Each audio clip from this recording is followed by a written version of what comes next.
आज शनिवार की प्रदोष है। कहते हैं शनि प्रदोष के दिन जिस भाव से हम शिव से जो कहते हैं, मेरा देव अधिदेव महादेव हमारी झोली में वही डाल देता है।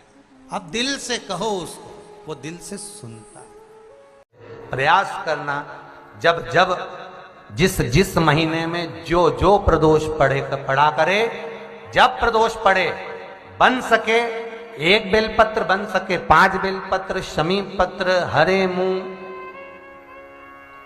हरा मुंह बेलपत्र, एक कलश के अंदर थोड़ा सा पानी लेकर 1 बेलपत्र, हरा मूंग, शमी पत्र डालकर और उसमें थोड़ा सा गुड़ डालकर भगवान शिव का स्मरण कर कर प्रदोष काल में, मान लो कोई काम आपका बहुत जरूरी है, बहुत दिनों से आप थक गए हैं, नहीं हो रहा, कर्जा बढ़ रहा है, धन नहीं आ रहा, व्यापार नहीं चढ़ रहा, या कोई समस्या बहुत प्रबल है, कोई एग्जाम में बैठ रहे हो नहीं हो रहा, परीक्षा भी दे दी है, रिजल्ट आने ही वाला है, तो भी प्रदोष काल में, प्रदोष के समय वो जल, मूंग, शमी पत्र और बेलपत्र और गुड़ का शंकर के शिवलिंग को समर्पित करना प्रारंभ कर दो।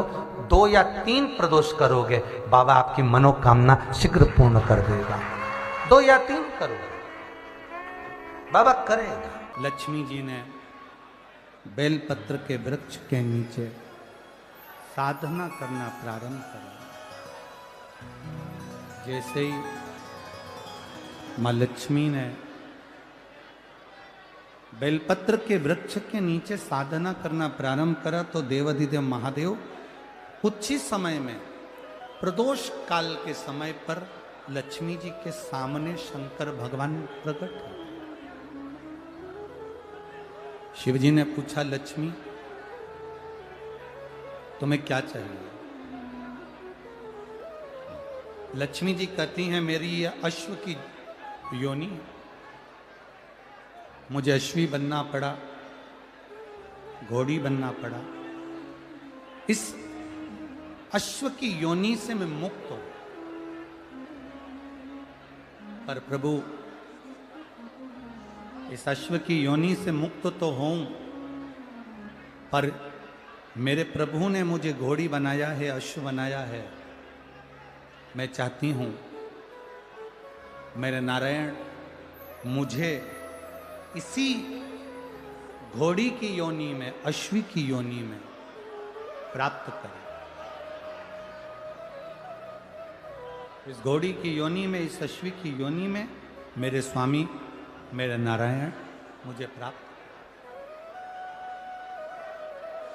ठीक है, भगवान भोलेनाथ जी ने कहा, आप चिंता ना करें, जिस प्रदोष काल में आप बेलपत्री के वृक्ष के नीचे आती हो,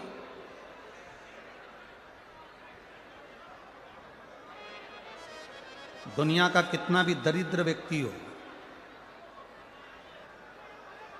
चाहे दुनिया का कोई व्यक्ति ऐसा हो जिसका कभी व्यापार चलता ही नहीं हो, उसने 50 बार बदल के देख लिया, फैक्ट्री चली नहीं रही, जिस काम को करने के लिए जाते हैं वो काम टल जाता है, आज की जगह कल, कल की जगह परसों, परसों की जगह नरसों, काम होता ही नहीं। बेटा बेटी का संबंध करने जा रहे हैं पर हो ही नहीं रहा।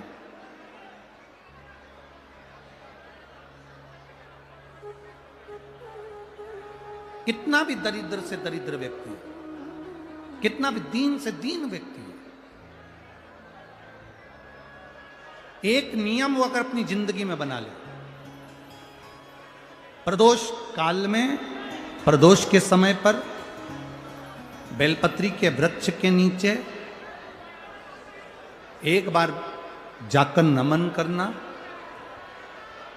और प्रदोष काल में शंकर भगवान के मंदिर में दिया लगाना। ये 2 चीजें अगर वो 3 महीना भी लगातार कर ले, तो उसके जीवन में कभी कोई समस्या आ ही नहीं सकती, कोई दुख आ ही नहीं सकता। एक नियम बना, जैसे जिस नारी को, जिस पुरुष को, जिस बच्चे को, जिस बड़े को चर्म रोग हो जाता है, चमड़ी सफ़ेद पड़ने लगती है,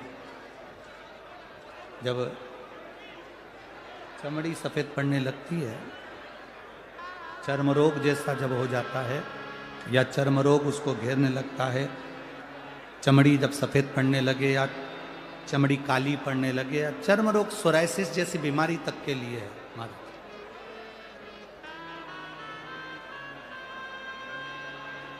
बेलपत्री के वृक्ष के नीचे की मिट्टी, बेलपत्री के वृक्ष के नीचे की मिट्टी, उसको जिस पात्र के अंदर शिवलिंग बनाने के लिए हम गलाएं, जिस पात्र के अंदर हम शिवलिंग बनाने के लिए उसको गलाएं और शिवलिंग का निर्माण कर कर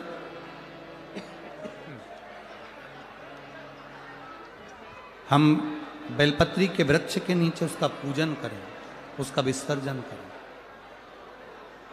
और बेलपत्री के नीचे की जो मिट्टी है, जिस पात्र में गलाई जाती है, उस पात्र के पानी का स्नान, उस मिट्टी का थोड़ा सा भाग अपने शरीर पर लगाकर, जहाँ सफ़ेद चमड़ी हो रही हो या श्वेत चमड़ी हो रही हो, वहाँ लगाकर और उसका स्नान करना यदि हम प्रारंभ करें। परंतु प्रदोष, जैसे अपन शंकर भगवान के मंदिर जाते हैं, दर्शन करते हैं, पूजन करते हैं, उसी तरह बेलपत्री के वृक्ष के नीचे की मिट्टी को गलाकर हम शिवलिंग का निर्माण करते हैं। स्नान करना या शरीर पे लगाने के साथ में सबसे ज़्यादा जरूरी है शंकर भगवान के उस शिवलिंग की पूजन करना, पार्थिव लिंग की पूजन करना। लगभग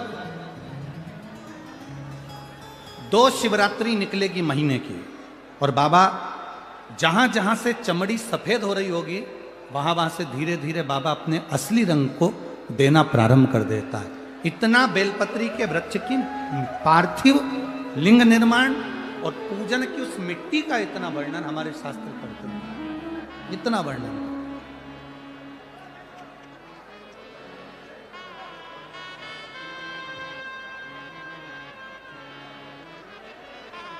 शिव कथा कह रहे, शिव महापुराण की कथा वर्णन कर रहे। स्वयं भगवान देवादिदेव महादेव ने नारायण से जाकर प्रार्थना करी। स्वयं भगवान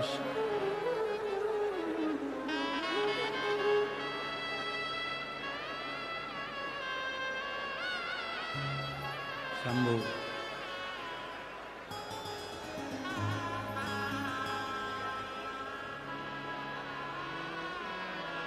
स्वयं भगवान शंकर ने नारायण से जाकर प्रार्थना करी कि माता लक्ष्मी आपके लिए तप साधना कर रही हैं, आप उनको जाकर दर्शन दीजिए। भगवान नारायण शिव जी के कहने पर जाने लगे। भगवान शंकर के कहने पर भगवान नारायण जाने लगे, पर भगवान शिव जी ने भगवान नारायण को रोका, और भगवान शिव जी ने नारायण को रोककर कहा, प्रभु रुको, मेरा निवेदन केवल इतना सा है, जैसे माता लक्ष्मी घोड़ी बनकर, अश्वी बनकर पृथ्वी पर गई हैं, आप अश्व बनकर पृथ्वी पर जाकर लक्ष्मी को लेकर आए। भगवान स्वयं नारायण अश्व बनकर पृथ्वी पर जाते हैं और लक्ष्मी जी को लेकर आते हैं। शिव महापुराण की कथा कहती है, भगवान शंकर का संवाद कहता है, स्वयं नारायण और स्वयं माता लक्ष्मी बेलपत्री के वृक्ष के नीचे विराजमान शिवलिंग का पूजन करते हैं और बेलपत्र की परिक्रमा करते हैं। जैसे ही उन्होंने बेलपत्र की परिक्रमा करी, शंकर भगवान वहां सम्मुख में जब आते हैं तो नारायण और लक्ष्मी जी भी अश्व की योनि से छूट जाती हैं और नारायण भी अश्व योनि को त्याग कर नारायण लक्ष्मी बनकर बैकुंठ का निवास करने लगते हैं। स्वयं नारायण दोस्तों ऐसी और वीडियो प्राप्त करने के लिए हमारे चैनल को आज ही सब्सक्राइब करें। कल फिर मिलेंगे एक नए वीडियो के साथ। हर हर महादेव।